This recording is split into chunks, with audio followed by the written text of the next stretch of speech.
তো hello friends, আমি Sandeep and আপনারা দেখছেন লার্নিং দুনিয়া 2.0 ইউটিউব চ্যানেল। তো ফ্রেন্ডস, আবারও কিন্তু আপনারা যারা অর্গানাইজার টিচার বা সংগঠক শিক্ষক নিয়োগ প্রক্রিয়ার সাথে যুক্ত চাকরি প্রার্থী রয়েছেন, তো মূলত তাদেরকে উদ্দেশ্য করে আজকে 2025 শিক্ষাবর্ষের জানুয়ারির প্রথম সপ্তাহ অতিবাহিত হওয়ার পর আর্জেন্ট এই ভিডিওটা কিন্তু ক্রিয়েট করতেই হলো। অনেকে বারবার প্রশ্ন করছেন যে অলরেডি 2025 শিক্ষাবর্ষে আমাদের জন্য যে নিয়োগের ঝড় ওঠার একটা সম্ভাবনা তৈরি হয়েছিল, তো সেই সম্ভাবনা ঠিক কত দূর এগোচ্ছে সেই নিয়ে বারবার প্রশ্ন কিন্তু করছেন। অলরেডি কিন্তু প্রথম সপ্তাহ অতিবাহিত হয়ে গেল, এখনো পর্যন্ত সেরকম কোনো খুশির সংবাদ কিন্তু আমরা পেলাম না। তো আলটিমেটলি আপনাদেরকে উদ্দেশ্য করে আজকের এই ছোট্ট ভিডিওটা কিন্তু ক্রিয়েট করতেই হলো। দেখুন, আপনাদেরকে একটি বিষয় জানিয়ে রাখার চেষ্টা করি যে 2025 শিক্ষাবর্ষ শুধুমাত্র আমাদের এই অর্গানাইজার টিচার বা সংগঠক শিক্ষক নিয়োগ প্রক্রিয়ার সাথে যুক্ত চাকরি প্রার্থীদের জন্য কিন্তু গুরুত্বপূর্ণ নয়।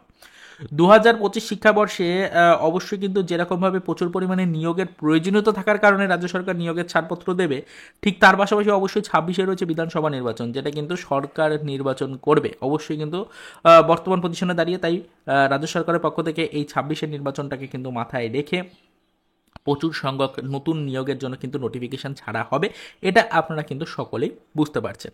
তো এই যে নিয়োগের ছাড়পত্র দেওয়া হবে এটা তো কনফার্ম। তো বর্তমান পজিশনে দাঁড়িয়ে আপনাদের এটুকু বিষয় নিয়ে আর টেনশন করার কোনো প্রয়োজনীয়তা নেই যে 2025 শিক্ষাবর্ষটা ঠিক আমাদের জন্য কতটা গুরুত্বপূর্ণ বা কতটা গুরুত্বপূর্ণ হতে পারে, এই বিষয় নিয়ে কিন্তু আপনাদের আর টেনশন করার কোনো প্রয়োজনীয়তা নেই।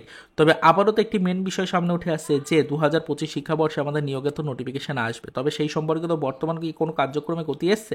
অলরেডি কিন্তু 2025 শিক্ষাবর্ষের প্রথম সপ্তাহ কিন্তু অতিবাহিত হয়ে গেল, তবে আপনাদের জন্য এখনো পর্যন্ত সেরকম কোনো কিন্তু খুশির সংবাদ রাজ্য সরকার প্রকাশ করতে পারল না। তো এটাই আপনাদেরকে বলতে চাইছি যে অবশ্যই প্রস্তুত থাকুন, একটি নতুন ডেট কিন্তু সামনে উঠে আসছে, সেটি হচ্ছে 15 তারিখের ডেট। হ্যাঁ, একদম ঠিকই শুনেছেন। আজকে অলরেডি কিন্তু ফ্রেন্ডস আমাদের 10 তারিখ হয়ে গেল, 15 তারিখের ডেট একটি সিলেক্ট করা হয়েছে। সেই 15 তারিখের ডেটে কিন্তু ফ্রেন্ডস আপনাদের জন্য বিশেষ একটি আপডেট আসার সম্ভাবনা কিন্তু তৈরি হয়েছে। অলরেডি কিন্তু অর্গানাইজার টিচার বা সংগঠক শিক্ষক নিয়োগ প্রক্রিয়াকে কেন্দ্র করে 15 তারিখের ডেটে একটি বিশেষ আপডেট কিন্তু আসার সম্ভাবনা তৈরি হয়েছে।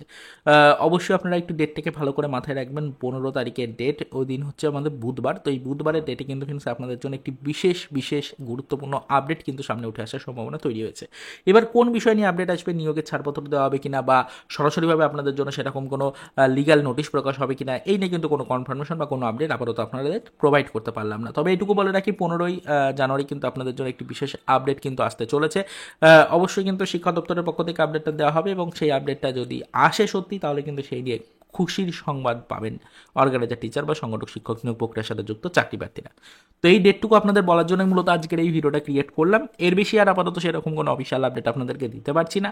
পরবর্তীতে যদি আদার্স কোনো অফিসিয়াল ইনফরমেশন পাই, সেই নিয়ে কিন্তু আবারও ভিডিও ক্রিয়েট করে ডিটেলস আলোচনা করার চেষ্টা করব। তো চলুন দেখা হবে নেক্সট ভিডিওতে পরবর্তীতে অর্গানাইজার টিচার বা সংগঠক শিক্ষক নিয়োগ প্রক্রিয়া রিলেটেড কিছু আদার্স অফিসিয়াল আপডেটের সাথে।